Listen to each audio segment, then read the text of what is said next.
It's the Mustang Insider Show presented by Cal Portland, the largest building materials company of cement and construction material products on the West Coast. Now, here's Chris Sylvester, the voice of the Mustangs.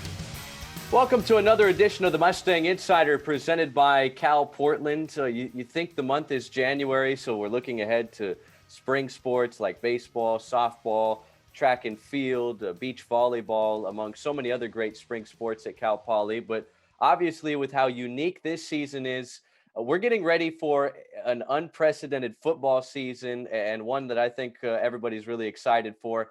A man who's been the head coach of the football program for over a year, but hasn't coached the game yet, is our guest, Beau Baldwin, joining us. He's always on the go. You see him live there in the vehicle. He's trying to get this Mustang football program better 1 hour at a time, one car ride at a time. Coach, thanks so much for taking time out of your busy schedule to join us.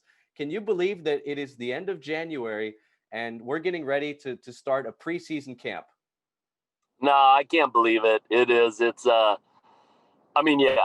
could have never dreamed this or wrote this the way it had turned out, but I'll tell you what, we just, given all the circumstances that everyone's dealt with well outside our program as well, but just speaking specifically to, what our athletic trainers, what our strength and conditioning equipment, our administration, just our leadership at the highest level as our president, everyone has handled things in such a way, it's been challenging, but they've handled them so well that it's put us in a great spot now to have a chance to pull this off, which had we not had certain things in place, there's no way we could be comfortable being at this point. So just, feel very fortunate. We all feel very, very lucky to be in this spot we're in.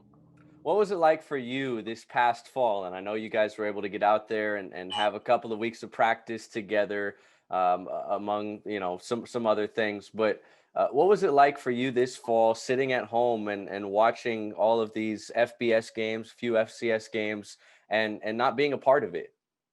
Yeah, at times it was tough. I won't lie.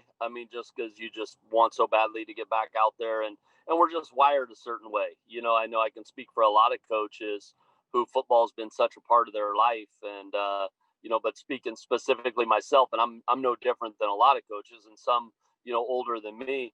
This was the first time. I'm 48 years old, and this is the first time since I was 12 or 13 that I haven't been involved, wasn't, fortunate enough to be involved with games in the fall. I was still involved with a team and we were doing stuff, but never involved with to not be in a season. So it was a strange feeling for all of us, to be quite honest, to see these games going on, see these things happening and not be in that world yourself. So it's exciting though. I think we learned a lot though. That's one thing I will say, and just having a lot of, different coaches around the country that, and especially West Coast guys that I know at either Cal, or some other places locally, San Jose, different places like that competed. I was able to, kind of pick their brains on certain things they maybe would, if they had it to do over again, they would have done this, or, hey, this was a really good idea. We've already kind of, stole some of those things with just as we prepare to go into our season. Beau Baldwin, head football coach of the Cal Poly Mustangs, is our guest here on the Mustang Insider presented by Cal Portland. You got to be antsy at this point. You got hired in December of 2019. You slowly filled out your coaching staff throughout January, February of last year. And then obviously COVID hit and you guys never really got too much field time with your players before the decision was made by the Big Sky and just about everybody else in the football championship subdivision to push back to a spring season. How much time have you had to just talk with your players and do Zoom meetings and condition with these guys since you guys were able to practice a little bit on the practice field this past fall? We've had, we've had a decent amount of time, especially when you're talking about Zoom meetings. If you're talking about truly time to install certain things and to do certain things with our guys, we've had ample amount of time to do that. The time truly on the field has been very limited. We were able to have a little bit in the fall, which gave us a jump. But with us starting on January 29th, and that's the projected date for first day of camp, we will have had more than we could have ever imagined. When you really look back at, especially with some of the younger players, they will have gotten so many Zooms and then, a certain amount of practices. And now we're in a ramp up period. Did I lose you there? No, I can still hear you, but I can't see you anymore, and that's okay. Okay. My fault. No, I can But see you again. we will have a ramp up period, between now and the 29th. So, by the time we start fall camp, I call it fall camp still on January 29th, I will feel like we're in a place that I've never been, mentally. Physically, we'll still have to get over some humps, just with, not having a spring ball and limited time in the fall, but mentally we will be in a spot I've never been in, with day one of practice and what we can install and what we've gone over. News came out of the Big Sky Conference last week that 3 members that were originally scheduled to play in the spring will no longer be playing as part of the 6-game conference spring schedule. Montana State said no. Portland State said no. Sac State said no a while back. Now you got 9 teams that are ready to play, and it looks like there's going to be some tweaks to your schedule because you guys had road games at Montana and at Portland State.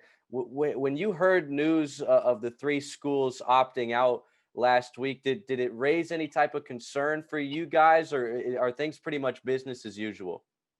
When they first brought that up, and I was on the Zoom, and you did have a couple more of those teams because we were on a Zoom with head coaches, and we were just talking through things, and you could get the sense that a few programs, and everyone has different reasons why, and I don't have any strong feelings one way or the other because everyone's in a different spot. So I respect whatever their decision is, but it did make you nervous to know that, okay, we have one university, one program has already opted out, months ago. And now if we do end up with 2, 3, 4 more, what will that mean? But credit to, the Big Sky Conference, credit to the administration, like I said, the leaders within the programs that are excited about moving forward. We were able to whip out a plan even after that. So yes, it did. It was a little nervous at first, thinking, okay, what's going to be the next step? But they were quickly on it and said, here's an updated schedule. I don't think it's public yet, but here's updated schedule ideas. We're going to have a plan for this. And if it's 8 teams that are in this thing instead of 12, we're going forward. So that made me really excited as a coach and just knowing that our guys are going to still be working towards that. And you guys are getting ready to kick off the spring season, final weekend of February. And you look at the schedule, it's 6 games, and you obviously have a shortened postseason as well. And you're in your first season, I guess, second year, but first season as the head coach of this program here in the spring. What are some expectations that you have for these guys, being that it's such a unique situation and you're implementing a new system? I feel like we've been saying that for almost a year now. Like, well, how are these guys going to adjust to this new system? Is it really a new system for these guys at this point? No, it really isn't, new. I mean, it is, but it isn't, because it's a lot different than it would have been had we had a few walkthroughs, a few meetings, and gone out on April 2nd with the start of spring ball. That would have felt very new on day one, practice day one. But now that we're at this point, it definitely doesn't feel new. It doesn't feel new to these guys because we've had so many Zooms. We've had so many. Now, once we get out and we're the bullets are flying and it's live and you're doing things, not on a Zoom meeting and answering questions that a coach is asking or in a walkthrough mode or the limited. Yes, then there's going to be some serious hurdles we have to get over and things we have to continue to address. But it won't feel. It definitely is. It's going to be a strange feeling to day one of fall camp compared to most day ones. In other words, you're going to feel a lot further ahead than you ever would have. And I tell you, if the weather stays like it has been here over the last few days, it's really going to feel like you're taking the field in August because we reached the highest winter temperature ever in San Luis Obispo a few days ago. And hopefully things are nice for you guys as you get back out there on the practice field. So we're just over a week away from the start of what you call fall camp. I guess it's more of a winter spring camp if you want to be specific with it. But as we head back out to practice and get ready for this shortened season, where are there the position battles that fans might want to keep their eyes out on, or is it wide open right now? Man, it's wide open, and I know you think that's coach talk, but let's be honest, we do not have a history with these guys within our system. So even if they've been a starter, yes, we have an idea that and we can see film from last year and see certain spots where it's probably going to make sense again, but we're really not paying attention to that as much as we are what you're doing right now today. And that's like anything, and that's no different. That's the same with us as coaches. I mean, you have an expectation because of you got to do it here today. This is a new spot, and your history doesn't guarantee anything you're going to do in the present and ultimately in the future. So to put it bluntly, I'm going in eyes wide open with every position, everywhere, and those things will start to work themselves out. There's no doubt they always do, and a lot of those things though will continue to ping pong and battle probably all the way through the season, but we'll definitely have more of an idea as we get closer, to the game one, when we're truly setting a depth chart and, and ones and twos, and it becomes more real. But until then, watch them all. That's what I would say. Watch them all and enjoy it. And just know that, there's probably going to be some that, that makes sense. We watched him play last year. And then there might be some that, whoa, this guy came out of nowhere. Who's this? Or did they move him position? I mean, those things are going to occur as well. How much did you learn about the guys on your roster when you guys were able to get on the field a little bit back in the fall? We learned a solid amount, though. So we do have, we definitely have more of a leg up with those 5 practices under our belt, because you can only see so much in a walkthrough, and you can see where a guy is mentally, for sure in a walkthrough, and even in some Zoom meetings when you do some question and answer, you can see that. But it takes truly banging a little bit and truly getting out there. But even with that said, we didn't see live bullets. We didn't do anything live. We didn't get to scrimmage mode. We didn't get to tackling, so when a guy's there and tags him off on defense, we're going to find out later if he's making that tackle, or Right. a running back is he running through that, or is he going down on first contact, and all those things, that come with it. So we did learn some things, but there are still more questions still than answers in regard to that, in a good way. Just more things that have to be earned on the field, and and hopefully the mindset is whatever we had, practice wise in the fall, we're going to have that times 5 before we ever play our first game. So we should on paper get 25 more practices in. Yeah, hopefully 25 more practices in before you guys open what we all hope is a 6-game spring schedule. Coach, I got to ask you about the popular question, the mainstream question here, which is your quarterback position. Hunter Riquet comes over from Fresno State. Jalen Hamler, last time we had a football season in 2019, started every single game for Cal Poly. And you've got some other guys in the mix, Kyle Reed and some other newcomers on this roster. What are your thoughts on that position, and how many guys are competing for the starting job, or might you be open to playing a couple of quarterbacks here in the spring? Yeah, that'll be interesting to see if we were to play multiple quarterbacks. I've done that before. That'll work itself out during fall camp, and I'm still calling it fall camp just because that's how I'm wired. We get it. Yeah, that works. That'll work itself out during that camp, and it really will. And if we don't think it's worked out, if we still are, and I've been there where it's it hasn't worked out, but it's a positive thing. In other words, a couple of guys deserve, to take it to the next level and see from a game standpoint, because sometimes quarterback's the position that you know a lot from practice, but you still don't. There's still some things that need to be decided in live bullet games, where other positions live in practice is the same as live in games. And quarterback, that's not the case. We're not going to go live on our quarterbacks in this fall camp. I've done it before in the spring, but I've never done it a month out from games.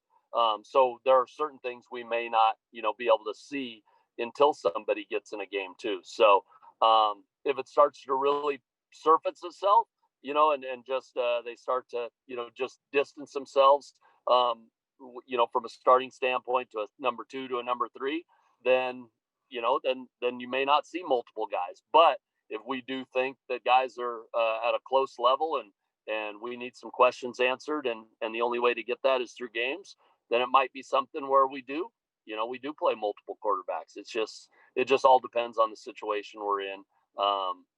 Basically by the time we hit game week before Southern Utah. How challenging of a situation is it that the NCAA has essentially said that this season's not going to count towards anybody's clock? Does that sort of clog things up for you when you're trying to recruit, or are there some seniors that are kind of on the fence right now on whether or not this spring season will be their last, or maybe they'll come back and play in the fall as well? Yeah, it's not easy. It can seem easy, and you hit it on the head. I think a lot of people aren't even thinking about it that way, but just your experience and understanding there's a year-to-year recruiting process and everything. A lot of folks out there just, hey, that's awesome. They get their year back, and it is awesome for the kids because I feel for the seniors, and I told them this more than anybody else. I mean, going through this, this crap and just preparing, it's tough. But there is that but part of it where it's there's a lot of moving parts with that. There are a lot of moving parts. Are you coming back for your sixth year to get into a grad program? Are you coming back and Right. you're still graduating within that 5 years? Does that make sense at Cal Poly? Is it going to fit within the roster limitations? Is it going to fit within the scholarship count, the budget? There's a lot of moving parts with that, especially when you're signing a class, and you have to sign a class every year. Otherwise, you're gonna have a gap, and you're not building for the future. So it's delicate. I'm handling it case by case, and just trying to figure out what makes sense for guys. I'm keeping my fingers crossed, and we're working towards this spring season, so that no matter what, you feel like we're gonna have a great opportunity to play some games in this spring season. Just so you're not counting on, hey, maybe my senior year becomes next fall. It could for some, and it might not for others, just depending on how it all works out. How much better will you guys be in the fall because of this opportunity to play against some other teams in the spring? Oh, I think definitely you'll see some jumps on where we would have been, last fall. There's no doubt about it, because we would have just had the 15 spring practices and we would have had fall camp, but we wouldn't have played anybody. But on the flip side, had we played a full fall season in 20 rather than a spring season in 21 followed by a fall season in 21. So it just depends on what lens you're looking at it. Had COVID never existed and we've already played a full season, we'd probably be better, next September, this September coming up, had we played this full season rather than a shortened season 3 months before you're about to play another season. So yeah, are we going to be further along than we would have in the first fall season in 2020? Yeah, we would have.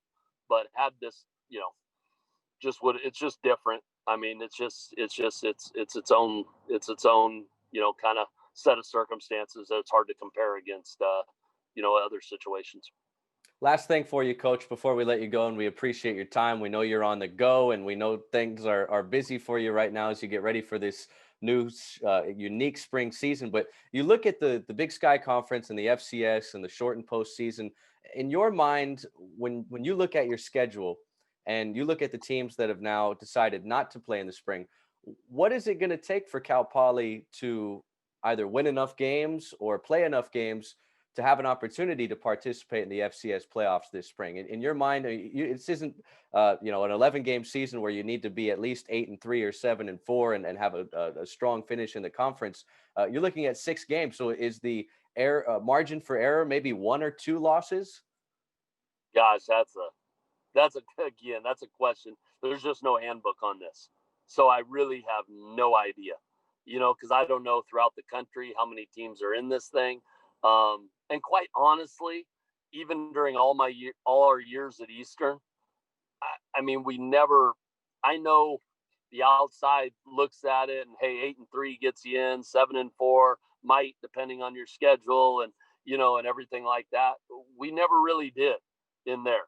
We didn't. I mean, we understand a big goal, towards competing nationally and going after a Big Sky title, national title. We understood that as a program, but we really didn't earmark, how many it would take or, what amount of wins. So from a fan's point of view, do I think 4-2? I think that's right probably on the edge. It probably depends on, the rest of the country and what that looks like. And you'd like to think something like 5-1 in this conference almost not assure you, but that'd be pretty dang strong to be left out if it's 5-1 and all 5 wins are in our Big Sky Conference wins. So I saw a clip the other day of some of the final moments of your national championship win over Delaware back when you were at Eastern Washington. And it's funny because the president-elect who's going to get inaugurated tomorrow, he was there. He's a Delaware guy, and you sent him home not too happy that night. So it's pretty funny how almost more than a decade later, it all kind of comes full circle. And hopefully Cal Poly and under your direction, we can kind of see that moment here with the Mustangs in due time. Coach, really appreciate you taking some time out of your busy schedule to join us. We're really excited for the spring season, and fingers crossed everything stays as is and you guys can stay healthy and get out there and go win some football games. Appreciate it, Chris. Thanks for having me on, man. All right, we hope you enjoyed hearing from Cal Poly head football coach Beau Baldwin. We're so anxious to see him and the guys out there. Hopefully the final weekend of February, that's when Cal Poly is scheduled to kick off the spring football season. Got to thank our partners. They keep us going. They keep us pumping out the content to the fans while you guys are away right now. And we certainly hope that we can get you guys back in the stands as soon as possible. American Riviera Bank is a proud supporter of Cal Poly Mustang athletics. Open a Cal Poly Mustang checking account today. At American Riviera Bank will donate $150 to support student athletes. It's an interest-bearing checking account. It includes unlimited ATM surcharge refunds, plus an exclusive Cal Poly Mustang debit card. Those are as sweet as it gets. Cal Poly checks as well. Visit arb.bank/Mustangs for more information.